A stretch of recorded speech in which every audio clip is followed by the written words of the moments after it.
Translation: I think that all my sisters must have gone to this great sacrificial ceremony with their husbands just to see their relatives. I also desire to decorate myself with the ornaments given to me by my father and go there with you to participate in that assembly.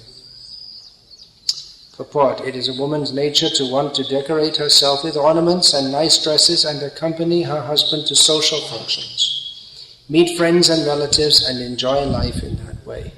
This propensity is not unusual, for woman is the basic principle of material enjoyment. Therefore, in Sanskrit, the word for woman is stri, which means one who expands the field of material enjoyment. In the material world, there is an attraction between woman and man. That is the arrangement of conditional life. A woman attracts a man, and in that way the scope of material activities involving house, wealth, children, and friendship increases. And thus, instead of decreasing one's material demands, one becomes entangled in material enjoyment. Lord Shiva, however, is different. Therefore, his name is Shiva, which is not explained here, but Shiva means auspicious, whereas material enjoyment is inauspicious. He is not at all attracted by material enjoyment, although his wife Sati was the daughter of a very great leader and was given to him by the request of Brahma.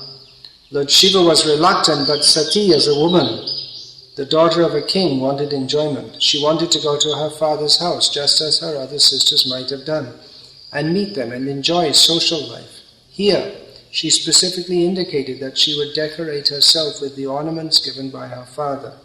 She did not say that she would decorate herself with the ornaments given by her husband, because her husband was callous about all such matters. He did not know how to decorate his wife and take part in social life, because he was always in ecstasy with thoughts of the Supreme Personality of Godhead. According to the Vedic system, a daughter is given a sufficient dowry at the time of her marriage, and therefore Sati was also given a dowry by her father, and ornaments were included. It's illegal nowadays, isn't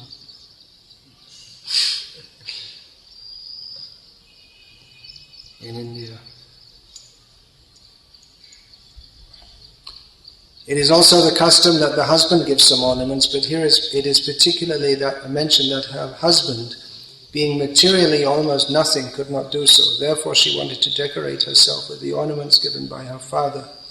It was fortunate for Sati that Lord Shiva did not take the ornaments from his wife and spend them for ganja, because those who imitate Lord Shiva in smoking ganja exploit everything from household affairs.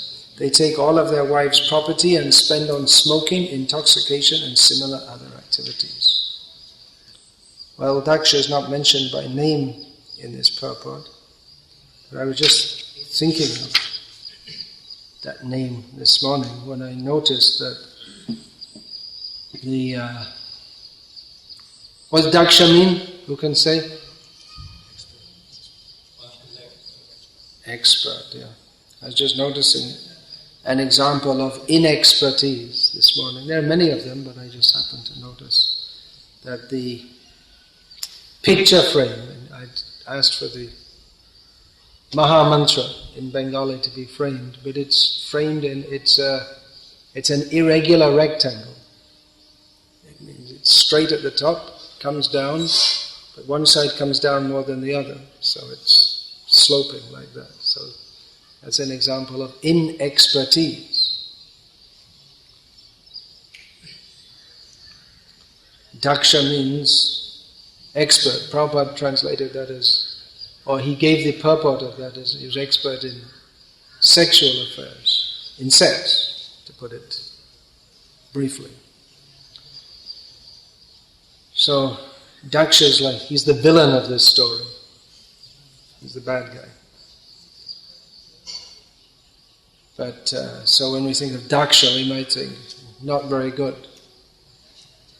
But Daksha in itself is a good quality. That's one of the qualities of Vaishnavas. Daksha is given as one of the qualities of Vaishnavas, to be expert.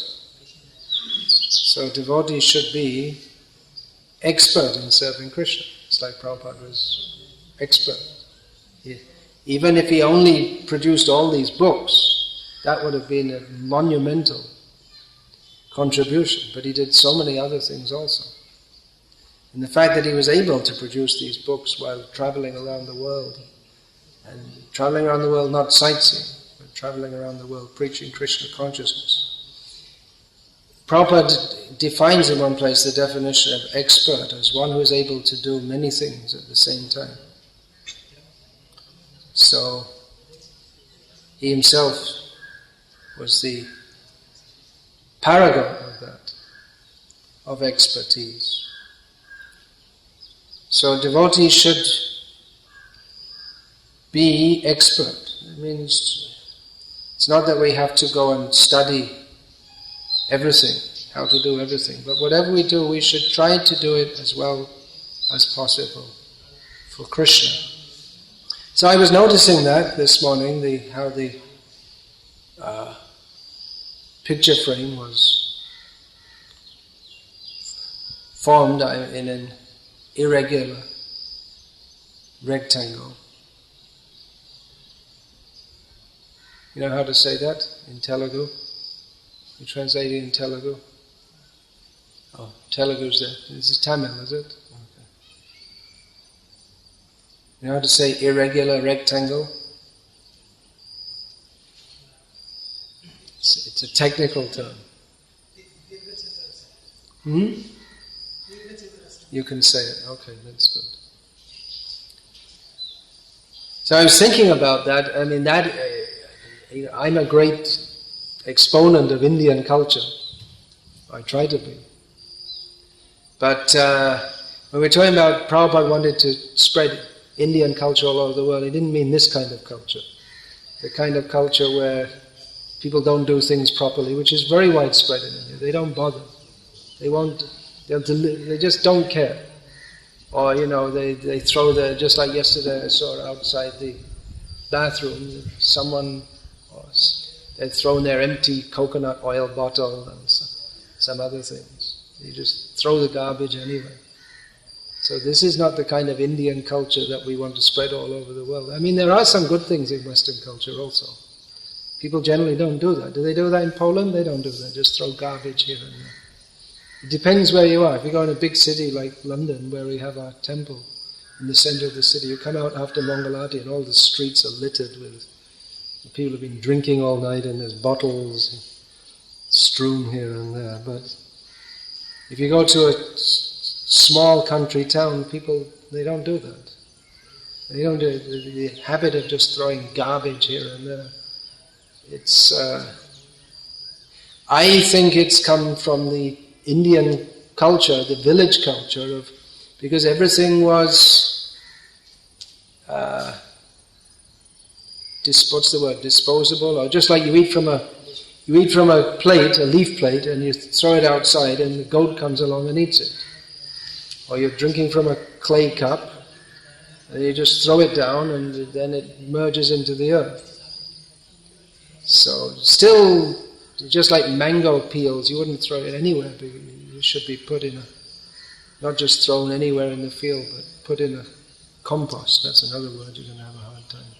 Put in a specific place so that it all rots together.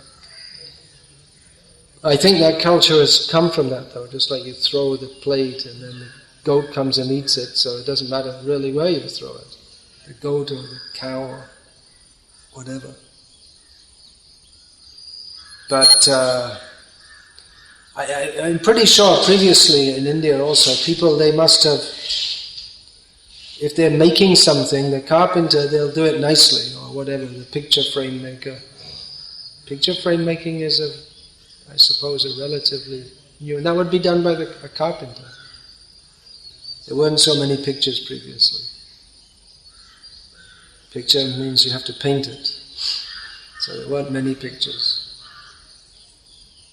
But they do a nice job, and not just because they get some remuneration for that, but because they take pride in doing a nice job. They take pleasure. I want to do it very nicely. Just that But nowadays the idea is that, well, I'm just getting paid, so whether I do the job nicely or not, we get the same amount of money, so why bother to do it nicely? So, very dull-headed approach. No aestheticism, just doesn't matter how the job's done. Or even if I can get the money without doing the job, that's even better. Maybe they might think like that also. Just out and out cheating. So I was thinking that our devotees are coming, but we inherit the culture. We bring that cultural garbage with us. So it's like in the Western world, devotees, because they're not so culturally attuned to Krishna consciousness, then they may be attracted. We were just discussing that yesterday. Some of our devotees are attracted to this horrible Western music.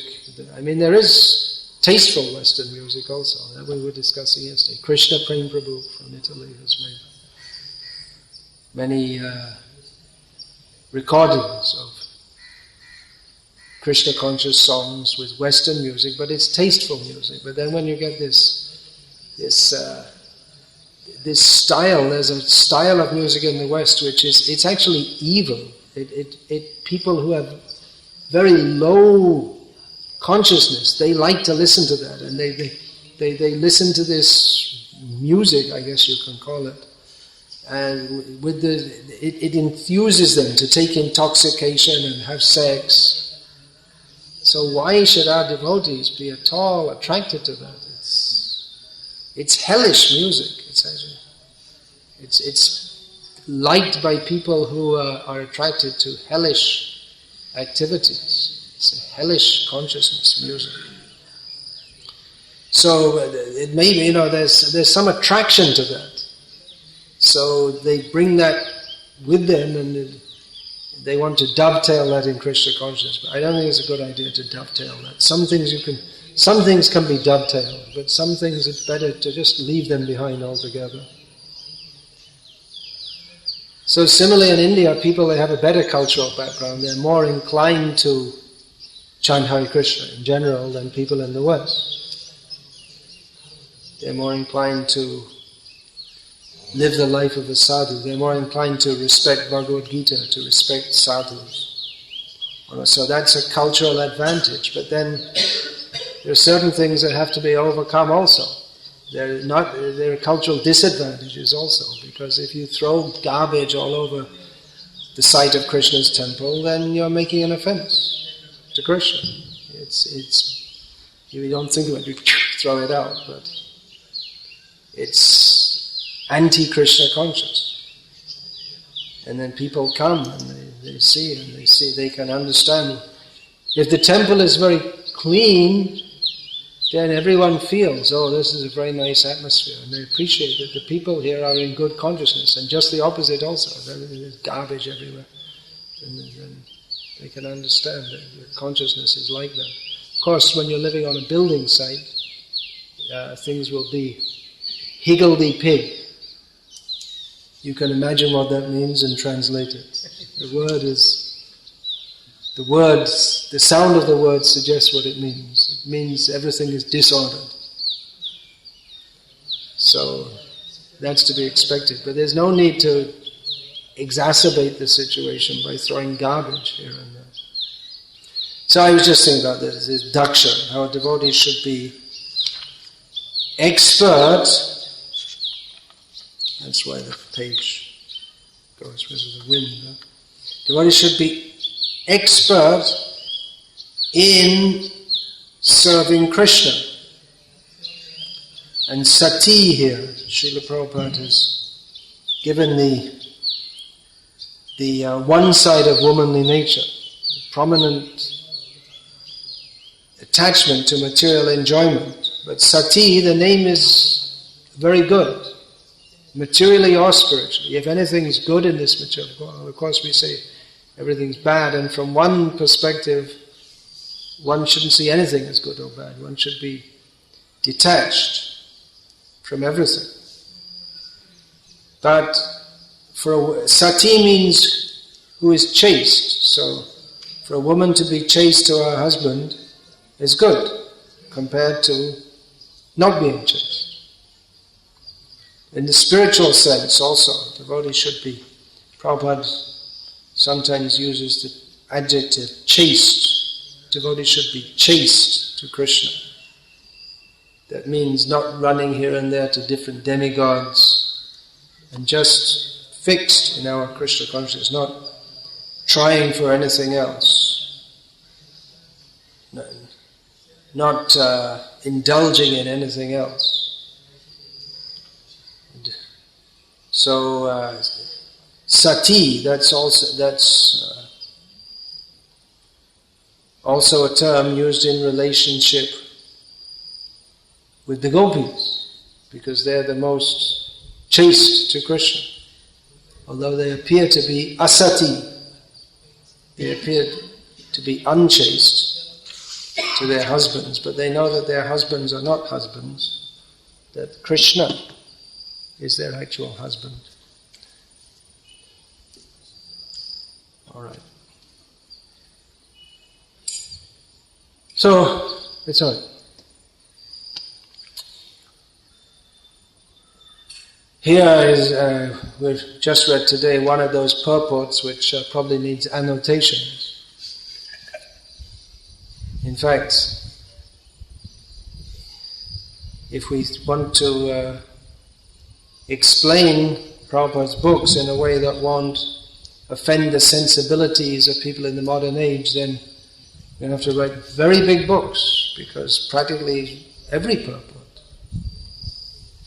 it goes against the nature of this material world. And in the beginning of the Srimad Bhagavatam, Bhagavatam's intention is stated, dharma projita, kaitava atra. Herein all cheating religion is rejected. So everything in the world is cheating. What is that? Joto? Priti vite. Joto kichu. Dharma nama chale bhagavata kahe taha paripurna chale. Whatever's going on in this world, in the name of religion, it's all cheating. So you say, well, the Bhagavatam's also cheating. No, the Bhagavatam's not in this world. Whatever's going on, it's all cheating. And even from one perspective, we're talking about how it's good for a woman to be chaste, but that's also a kind of cheating.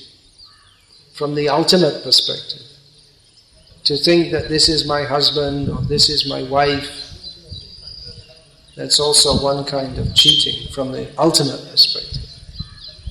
But the devotee, while living in this world, has to see the condition of this world also. So, the path of dharma, which is ultimately to be transcended and given up. For those who are on the platform beyond dharma, they think that dharma and adharma, they're not interested in all of these. Because they're on the platform of param dharma or satya dharma. The highest dharma, which is the only actual dharma, which is to surrender to Krishna. But within this world there is dharma which is to be followed, worldly dharma, which ultimately is, unless we understand that that dharma is only a platform to jump up to Krishna. If we take that dharma is all in all by itself, then we're cheated. We're cheating ourselves. So dharma is important. But it's important for the sake of bringing us to param dharma. And if we don't go to param dharma, then dharma svanushtita pungsa vishvaksena kathasayaha notpadayad yadi ratim shama evahi kevalam. Then it's not really dharma at all. It's just a burden. It's just hard work. It's misunderstanding of what dharma is meant for. Here, Srila Prabhupada is explaining the term stri. Do you have the word vistara in Tamil? It means to expand. So it comes from the same root. Stri is she who expands. Ato griha kshetra sutapta vitair janasya mohoya mahammameti is also to be edited out. If we want to be nice to everyone, then we shouldn't say this. But this is the actual fact. This janasya, ato griha kshetra. If one has a wife, then he has to have a home, house, some property, land, children. Then comes the question of social life, in-laws. What is that? Akyadasya. Swajana akyadasya. Elsewhere the Bhagavatam states that these in-laws are actually outlaws. They're relatives. They're thieves in the name of relatives. Prabhupada gave the example of if a man is walking on the street and someone pulls out a gun and says, "Give me all your money," then he'll be shot and call the police. It's a crime. But he just walks home and goes home and the wife says, "Give me all the money," and he does. So it's the same thing, only one's in-law and the other's outlaw, that's all. But it's the same, he worked and the wife takes the money. Swajana Kedasya. That's the language of the Bhagavatam. It's directly to this. Thieves in the name of relatives. So a woman, she expands. You need money.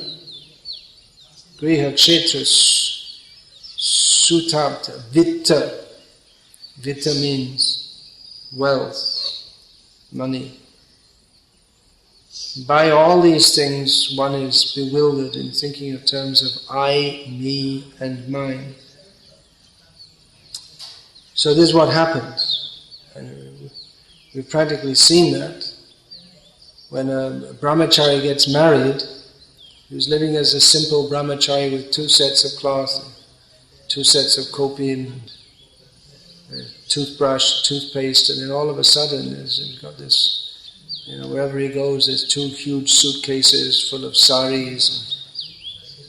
He has to work hard to bring money because there are so many demands. The wife requires so many things. When you get married, you have to think, where is the home? Where is the place to live? And then all the necessities of life, TV, CD player, mixie, and Bajaj, motorbike, a scooter. They're not very popular here in North India. I think because the roads are no good. Then all these things are required, and then all these things require money. So one becomes a slave. Money. Where is money? Where is money? Sometimes we recommend brahmacharis to get married because they're so carefree. Bhalo manda kai hari pari chintahin kobuna bhavi e deho charibo kono din. They're in such a carefree mood. I'm just going here, seeing this, and eating something and dressing, and they're not fixed on the point that we have to die at some point. They're not serious about spiritual life. They're just carefree. I get my prasadam 2, 3, 4, as many times as I can a day, and do a little service, and it's alright. It's better than working in the factory. I like singing. It's nice, some nice music. So maybe you go get married because you don't like that the temple commander will come and say, hey, get to work. So then you have to change your temple commander. Change your GBC. GBC means gross bodily concept in the form of a, you can't translate that, in the form of a wife. That's, she'll come and snap at you. Where's the money? Where's the money? I love you, I love you, I love you, but where's the money? This is reality. When one gets married, he signs a contract to work hard all his life to get money, to support a gang of thieves. We know the story of, it's told like that, this, who's that? It's said to be Valmiki, no? That he was a thief previously. But I think this is not in Valmiki Ramayana itself. It's probably from Tulsidasa, one of these versions. But anyway, Prabhupada told the story. That Narad came to him and said, why are you doing all this killing, thieving, dacoity? I'm doing it to support my family. Well, don't you know you have to go to hell for that? Well, maybe, but at least you have to suffer sinful reactions. I have to support my family. So go ask your family members if they're prepared to share the sinful reactions. They'll share the loot, but they won't share this. You go and ask them. So he went and asked his wife and said, hey, I just found out today something. I got sinful reactions to all this stealing I'm doing to maintain you. Will you share the result? The karmic result. Said, forget it. I don't mind how you bring the money, but if you do some sinful activity, it's your job to bring the money. So I'm not going to share in the reaction. I just spend it. That's all. So he asked his different family members. And that's one story. Another story is this Narad told him to chant Ram, and he couldn't chant it, so he said, okay, chant kill, Mara, Mara, Mara, and then it changed into Rama, Rama, Rama. That's also not in Valmiki Ramayana. And actually Bhaktisiddhanta Saraswati, he rejected that one.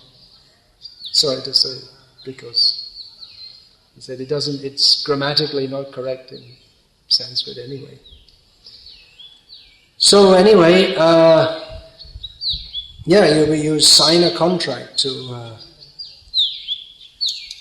work hard all your life. Of course, in the modern world, people are not responding. That's why, again, dharma is needed, because they'll get married and it's like, well, I'll try it out, and if it's no good, then, I have a couple of kids, and if I don't like them, well, I can get divorced. Doesn't matter. That's the way people think in the modern age.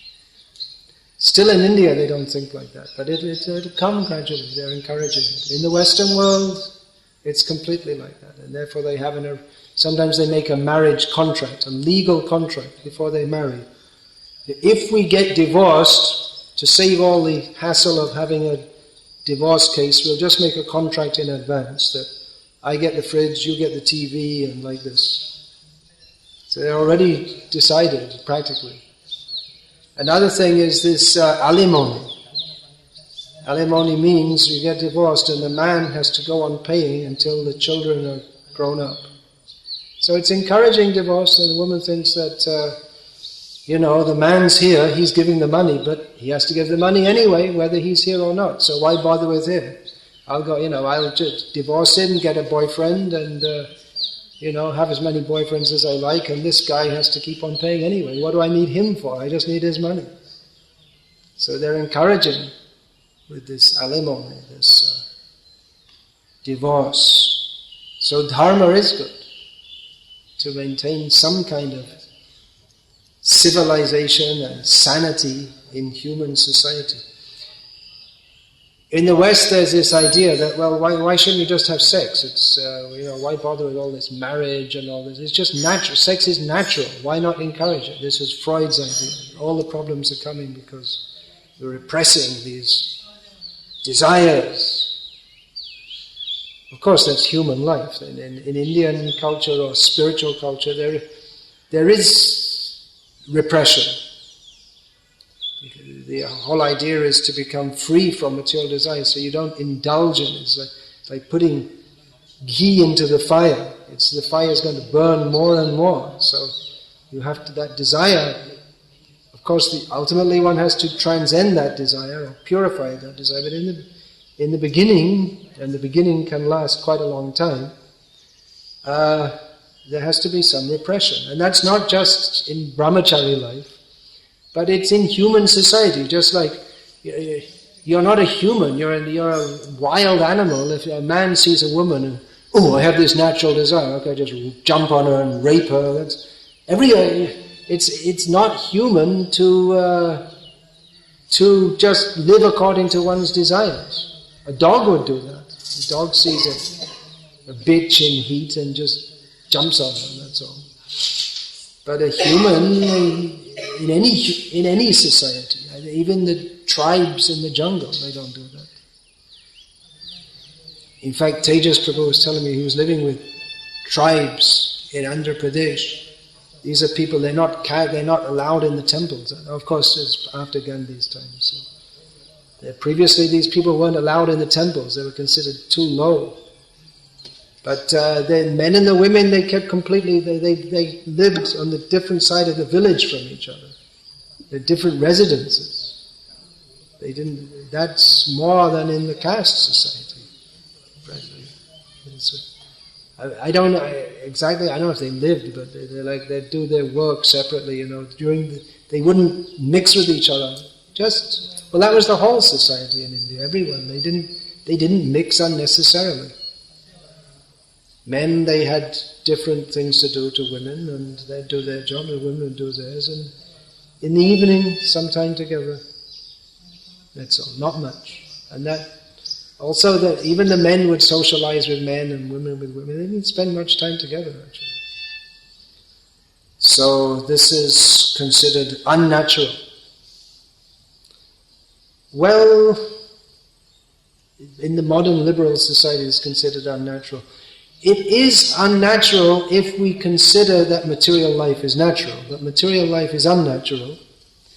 And therefore, these restrictions are there in human society, in actual human society, so that we can overcome our strong urges, which seem natural, but actually they're unnatural, so we can come to our true nature.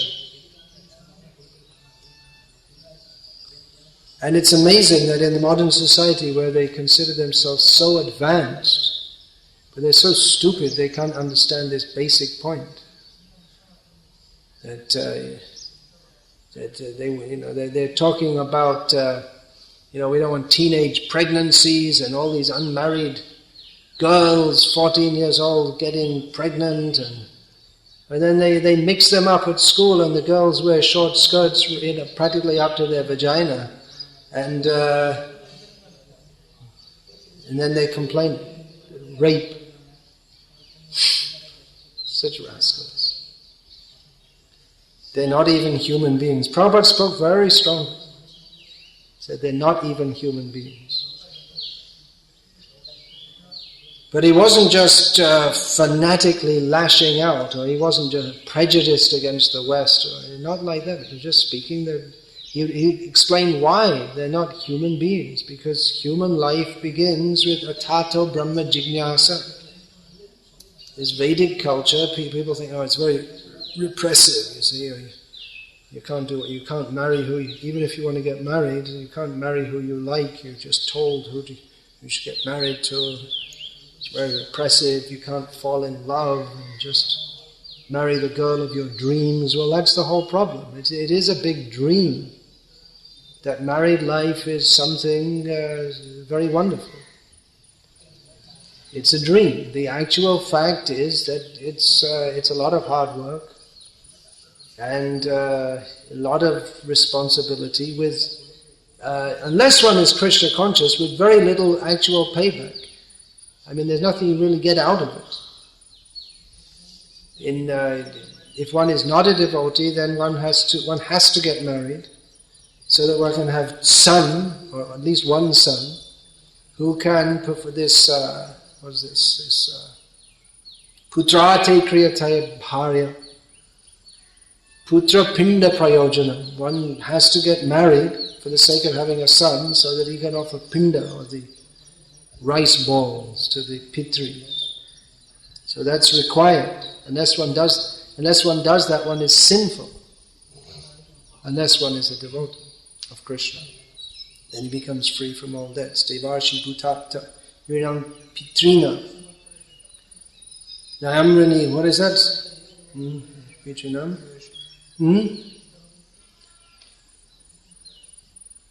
Nayamrini, something like that. You're not a rini. You're not indebted to all these different classes of people, if one is surrendered to Mukunda. So it's a duty, it's a responsibility. But this idea that one will enjoy, the woman spreads the net of illusion of enjoyment by dressing very nicely, speaking very sweet words sometimes, cooking nice food. This is the dharma of a woman. She should do this to encourage a man to perform his duty. He should do this. In the higher level, of course, there are also most of the rishis. They're also married, but their wives were not expanding the field of material enjoyment. They were also, we find the wives were as renounced as their husbands. Who was that? There was one rishi, he had 2 wives, and then he said he wanted to go to the forest for self-realization, and are you interested? And only one of them came. You remember that? Who was that? One of them came with him, and the other said, I'm not interested in living in the forest. So I'm not interested in self-realization. So he left her behind, and he taught spiritual knowledge to his wife in the forest. That's one of the Upanishads. So it's not that every woman is materialistic. Some we find in history very renounced. Not just then, but now also. We see in our Krishna consciousness movement, there are some women who are very serious in practicing Krishna consciousness, and they're the real stri, or good stri. They expand the field of Krishna consciousness. They can actually help their husband. Sometimes, actually many times, we see that the wife is at least as, if not more, than Krishna conscious than the husband. She actually, many times the woman comes first to Krishna consciousness and is more serious about it. So, contrary to popular opinion, I'm not a woman hater, at least I hope not. Hate is not a symptom of a Vaishnava. There's no hatred. Such an emotion doesn't appear in a Vaishnava. But if we speak the fact, according to Shastra, some people get very upset about this, that woman is she who expands the field of material enjoyment. That entangles a man. A woman wants to catch a man. A woman feels the need of a protector. In modern society in the West, they've given all facilities to live unprotected. So, just like Prabhupada used to say that dharma, artha, kama, people are interested in sense enjoyment, therefore they require money, therefore they're interested in religion. And Prabhupada was saying, that was true at that time, when Prabhupada was writing this, that nowadays people are getting money by some artificial means, so they're no longer interested in dharma. When they get money, they become uninterested in dharma. So a woman requires money and protection, she has that feeling, but nowadays the government does that in an impersonal way. So they feel, I don't need a husband, I can have children and the government will give me money. So I don't need a husband. But they're not happy. It's not just money, but there's a psychological need that women feel, and many men feel also, that I want to have a wife. Many times we hear some say that I need that kind of companionship. So there is an emotional need, but it's mine. The idea that I can be satisfied in any other way than by surrendering to Krishna is simply an illusion. And as much as a woman expands that illusion, or a man expands that illusion, although the term stri is there for the female gender, which means that the woman is, generally the woman's form is more material, the consciousness of materialism is more strong, therefore the term is there, stri. There's a reason for that. It's not just that men and women are equal in all respects. The form of a woman is less conducive for self-realization. Generally the project of self-realization is a male enterprise. I mean, it's not that women are banned from that, but the concentration is there on the men. Shastra is taught in a systematic, prolonged way to men, not to all men. Only those of the Brahmana caste. Not caste, this word caste, what it means in the Brahmana varna. There's a difference between what's called caste nowadays and what is the actual Brahmana varna. Of course, in bhakti, these things don't matter at all, actually. It doesn't matter. Chandalopi dvija shrestha. Chandalopi dvija shrestha. Hari bhakti parayana. If one is born as a chandal, in a family of chandals, but he's attached to Hari Bhakti, then he's the best of the twice born. And Hari Bhakti vihinascha, chandalo pi dvijotama. Even if one is supposedly the best of the Brahmins, but he doesn't have Hari Bhakti, then he's actually a chandal. That's the transcendental understanding of caste and material designations. All these things are designations, that's true. Man, woman, Brahmana, Chandala, these are all material designations. But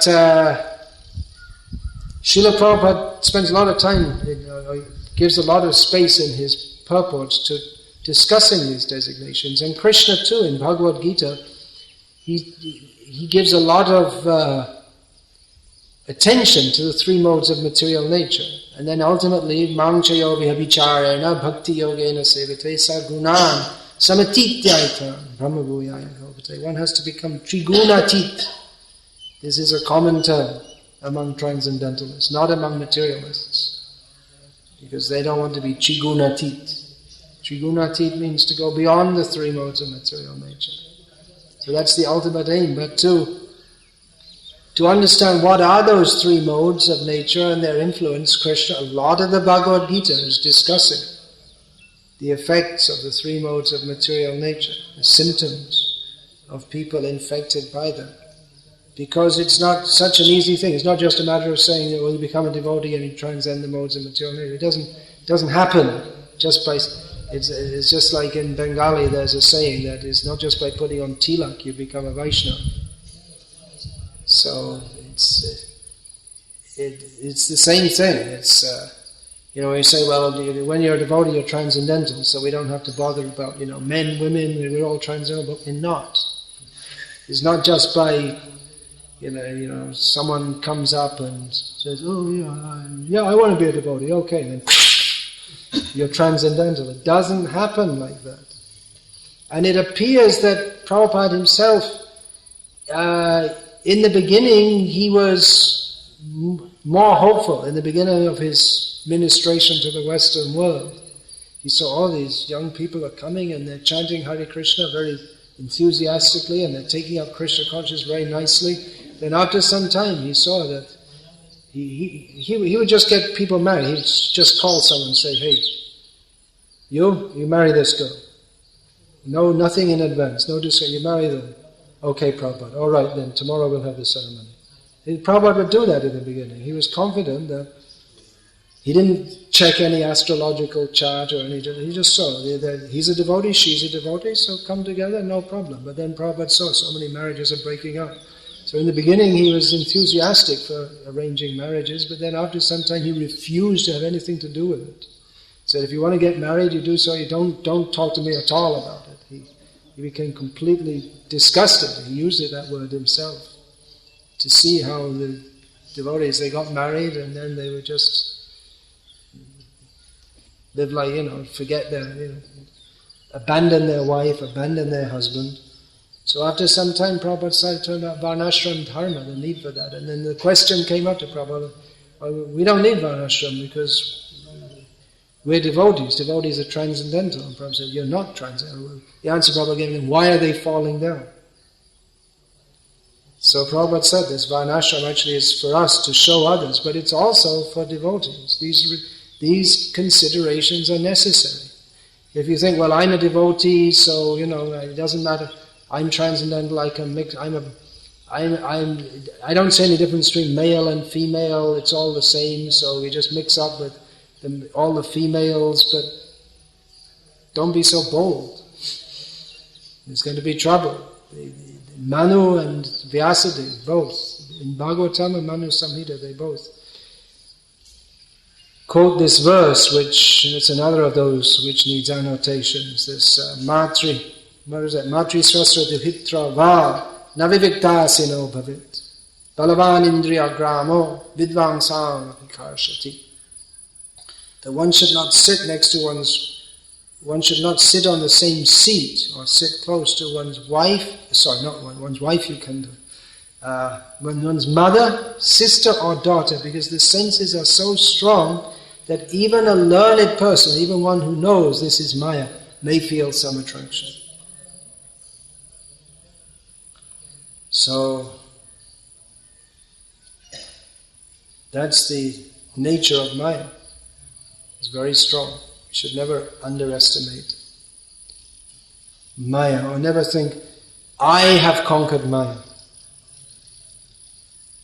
One of my godbrothers, he declared publicly, I have conquered Maya. Very foolishly. When I heard that, I thought, well, either he's actually made it, or he's in for a heavy fall. And guess what happened? He had a heavy fall. Because he thought, we cannot conquer Maya. We can take shelter of Krishna. Maya is much stronger than us. Daivihi esha gunamayi mama maya duratyaya. Not such an easy thing, I will declare. Ladies and gentlemen, I have conquered Maya. Not such an easy thing. Now I am free from all material desires. But mameva ye prapadyante maya metam tarantite. By taking shelter of Krishna, we can conquer Maya. And unless and until we get to that point, we should be very careful. And in how we interact with the material energy, which is very powerful. We see that Srila Prabhupada in the early days of the movement, his servant was a woman, actually. Devotee, of course. Govinda Dasi. But then later on, we find that Prabhupada, like I was saying, in the beginning, he was very open, very free. Prabhupada, there was no question, there was no any sign of any mundane attraction or any such thing. But then later on, Prabhupada surrounded himself all the time by males, sannyasis. And even when his sister came to see him, Prabhupada was almost 80 years old and she must have been a little younger. So Prabhupada, he didn't want that his sister, old woman, pure devotee, should come and see him alone. He wanted to set the example of sannyas. Even though previously in America, in the early days, he hadn't introduced all these things. He was himself, he would be alone in the room with young disciples, female. So these things are required for us. And we also need to hear, we shouldn't be sentimental. We also need to hear. Woman is she who expands the field of material enjoyment, so Maga, as Shankaracharya says, don't be attracted. What is that? Nari Stanabharam. The woman's breast looks very heavy and attractive. Don't go. He said, don't be attracted to that. One, he says, Shankaracharya, no, this is right there in the Bhagavatam purport, that one breast represents envy and the other represents attachment. So don't be attracted to that.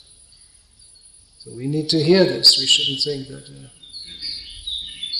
it'll be so nice, I can get married and we'll have nice children and they'll all be pure devotees.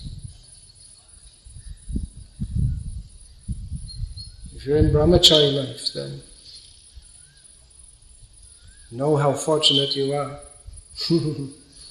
People come here and say, oh, you're living so austerely, no electricity. Well, you're living so austerely. So you can flip that switch and get a light that comes on. You have to work hard all day in activities which are not connected to Krishna. That's austere.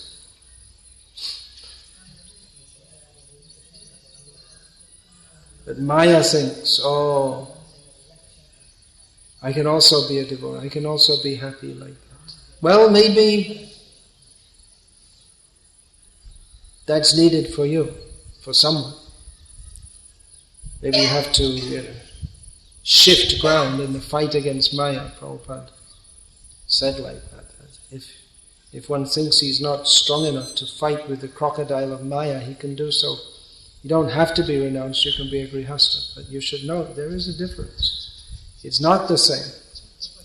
Family life means you have to spend almost all your energy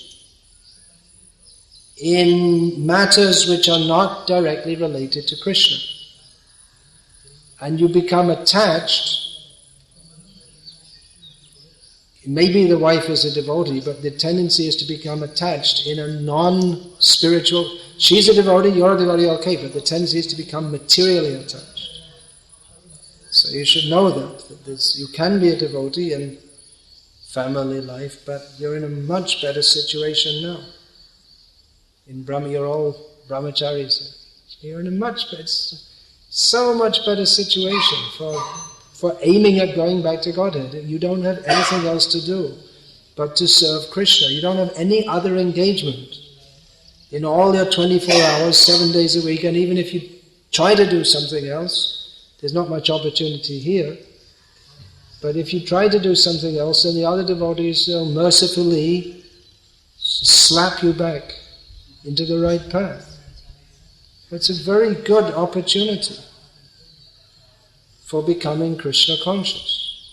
So if one feels that, well, not just you feel, but that should be discussed with others, what is your capability to remain in this path? If it really, the mind is too much disturbed, first of all, one should strenuously try to control it, but then, all right, we don't say anyone's bad or wrong, or no one should ever get married, then you may do so. But you should know what you're getting into.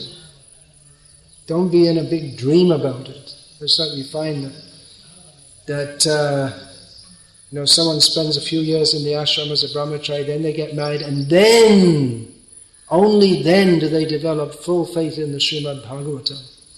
So what the Bhagavatam states is true. They thought all these things about family life being so miserable. Oh, it's actually true.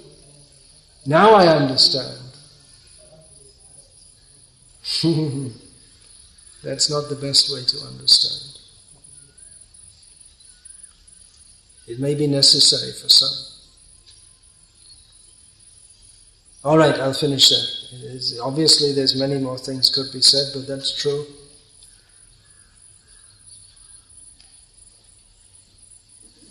Of every topic. Yeah. Any question, please? Yeah.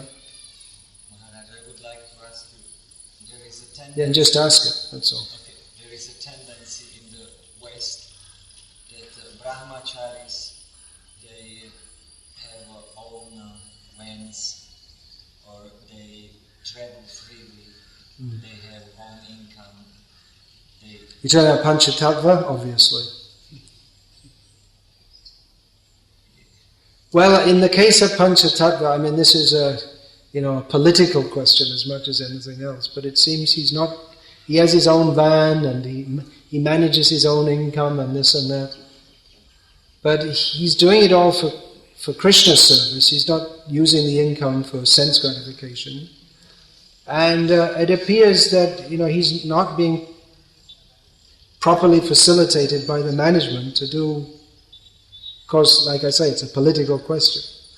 That he has a strong desire to travel and preach and distribute books and develop things, but he's not being supported. That's what I know from his side. I don't know from the management side. I don't see it. But it may be, I know myself, as a brahmachari, I never kept any personal money. I was traveling and preaching here and there, and Prabhavishnu Swami, who was my regional secretary, told me at some point, you should keep some personal money. I never kept any until he told me to. He said, it's just convenient. Otherwise, every time, he said, anyway you're traveling and preaching, you're responsible, and every time you have to travel, you have to, ask the temple or something like this. Just keep some money for yourself. He told me. So if one is a responsible brahmachari, then actually he's living more like if he is, then he's living like a sannyasi.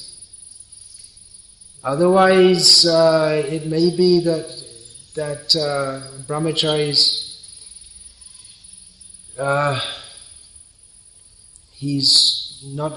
Actually, every brahmachari should be under some authority. That's a fact. But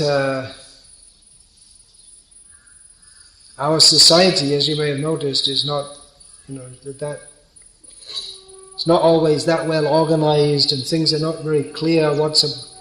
Generally, we have the idea that we think, well, a brahmachari is someone who's a male devotee who's not married. But it's not really like that. A real brahmachari is brahmachari guru kule. Vasandanto guru hitam. Brahmachari means who's under the discipline of his guru. But then a sannyasi, he's also under the discipline of his guru, but he goes out and preaches.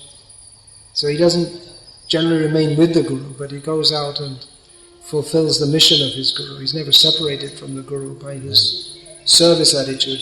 As Prabhupada said, it's not to his disciples, it's not that you should remain students forever. The father looks after the children, but they shouldn't remain children just depending on the father. They should go and do, when they grow up, they should do something to serve the father. Prabhupada gave this example. So it may be that some devotees, they have a spirit to go out and do something which is more developed than those of the leaders. It may be like that. Often we see, I'm not speaking about Czech Republic now, I'm talking about some general principles, that often we see that the leaders of temples, they're grihastas, and their main interest is that enough money should come in for their family maintenance. They're not really interested in preaching and saving the conditioned souls, and their focus is somewhere else. So it's not very conducive to be a brahmachari under such a management. If one has the spirit of selflessly serving Krishna, that spirit will be impeded if one is under a manager whose interest is, they don't want that anyone should have such an attitude because it's a disturbance to their religion. Religion for them means, you have an arati and put out the plate, and then that's, oh good, I'm saving up for a new TV, so that's another $100 for that. So these are complex questions. Everything becomes when everyone doesn't have the spirit of selfless service to Krishna, everything becomes very complex. When everyone has the spirit of selfless service to Krishna, everything's very easy.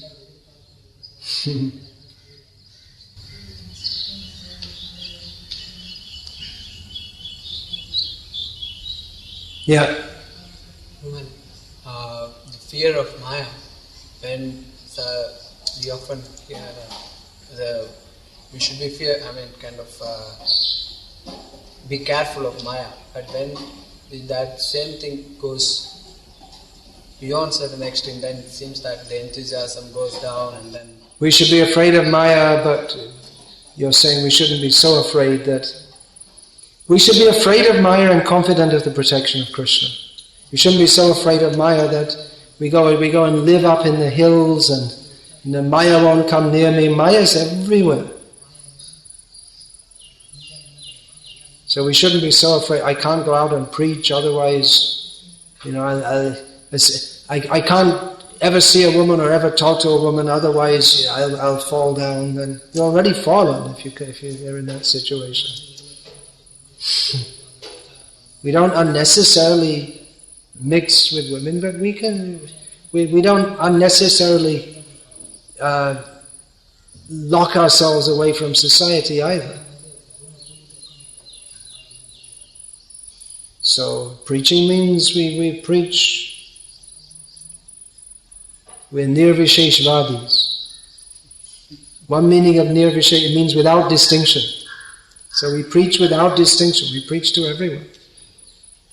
So women may come also to Krishna consciousness. Of course, in India it's somewhat easier in as much as everyone understands the culture. That women, unmarried women, they don't mix up, especially with sadhus, very much. So we can, in many places where we have our temples, and we also have senior women devotees, and any young girls come and they're interested, we can just direct them that you take guidance from this senior Mataji devotee, like that. But it's not that a brahmachari, then you can't do anything. I mean, if you want to go, you go out and just like you're selling books in the train. So mostly the men will be with they'll be traveling with their families and their wife, and they will show the book. And many times the woman may be interested and not the husband. So what are you going to do? Say, no, I'm not going to speak to you. You speak to me, the husband. But the wife's interested. He isn't. So let her say. Actually, you often see the man's interested and not the woman. But it may be around the other. That often happens. So, like I said, we shouldn't be. If we're so afraid of Maya that we won't have any interaction in any circumstance with any women, that means that we're not confident of the protection of Krishna. It's a common question comes up in the West that it's very difficult for book distributors in the summer when the women walk around showing off a lot of their bodies, and many times they're they're shameless actually. You can't imagine living in India what it's like that a young brahmachari comes up, he's dressed in some kami clothes, and he comes and approaches them, and they say, "Hey, great! This young man came up to speak to me." And the only way they know to relate to young men is sexually, and they start, they start interacting with them like that. and shooting out all these Cupid's arrows. They just do with any young man that comes close to them. Especially, the young man, he's very confident and smiling, and he's got some tinge, so he's bright. I said, hey, this is great. So it's difficult for the young men, brahmacharis, in the summer. That's another reason why I recommend in the West, let them go in monks' clothes. Let them dress as sadhus. And then I remember once I was on an airplane, I was flying from Thailand to Malaysia. I was in kami clothes, because Malaysia is a Muslim country, at least. It's like rules. And it's a Muslim country. It's not like Saudi Arabia, but once you're inside the country, you can dress in devoted clothes. So I was just sitting on the plane, and this airline hostess came up to me and started talking to me, in the wrong kind of way. What are you doing? Where are you going? She asked me a few questions. I just pulled off my cap and said, I'm a Hare Krishna devotee. And she took off. She was showing some interest in me in the wrong way. And as soon as she knew I'm a Hare Krishna, the interest stopped immediately. So people have, she just wasn't interested, but anyway, that's another thing. Who is this? Atma Tapaprabhu was telling me, this Shobha Dey, have you heard of her? She's like a major promoter of women's licentiousness in India. So Amitabh was telling me that she was writing to the women that you should go after the sadhus. They're the best for sex. Something like that. Catch a sadhu. But generally women, they know the sadhu, they know them. Or any man. It's the whole idea is in Indian culture, in Muslim culture, is that you're going to get married and you have your husband and that's it. Now they're promoting something different. In India, they're deliberately promoting sinful life. What was it, 2 years ago they had some film promoting lesbianism. I don't think it caught on. Fortunately, not yet. Prabhupada didn't even know what that was when he went to the West.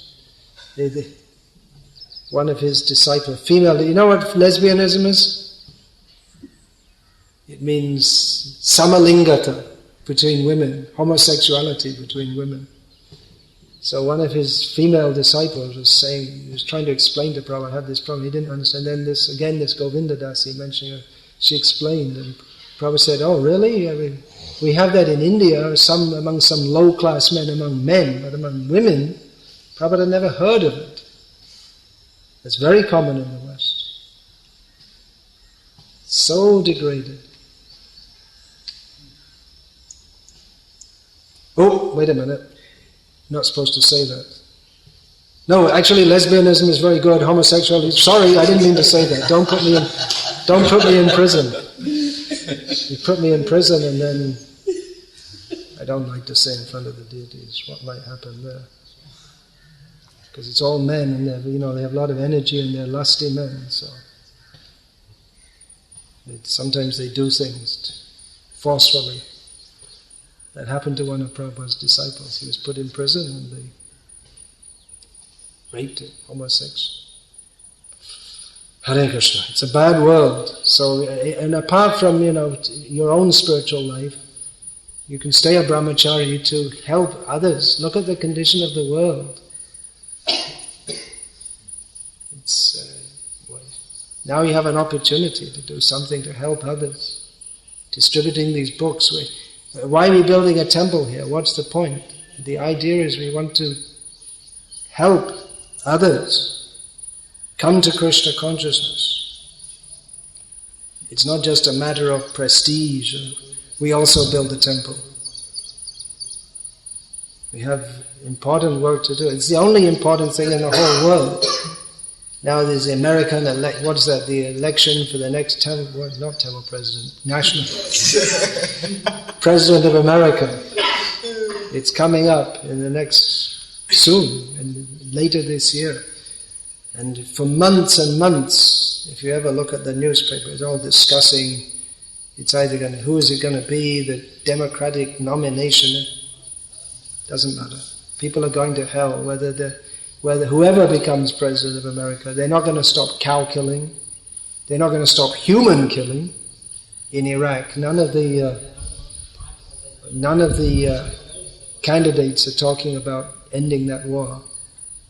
Human killing, killing the children in the womb, they're not going to stop it. So we've got more important things to do. They'll have peace talks and this and that. We're distributing books, Prabhupada's books. That's actually doing something to improve, to help people. Otherwise these people, they can't help anyone. They don't even know. They think we'll help people we'll open more slaughterhouses and they can all get more nourishment. They don't know from beginning to end what is good for them. So Hare Krishna.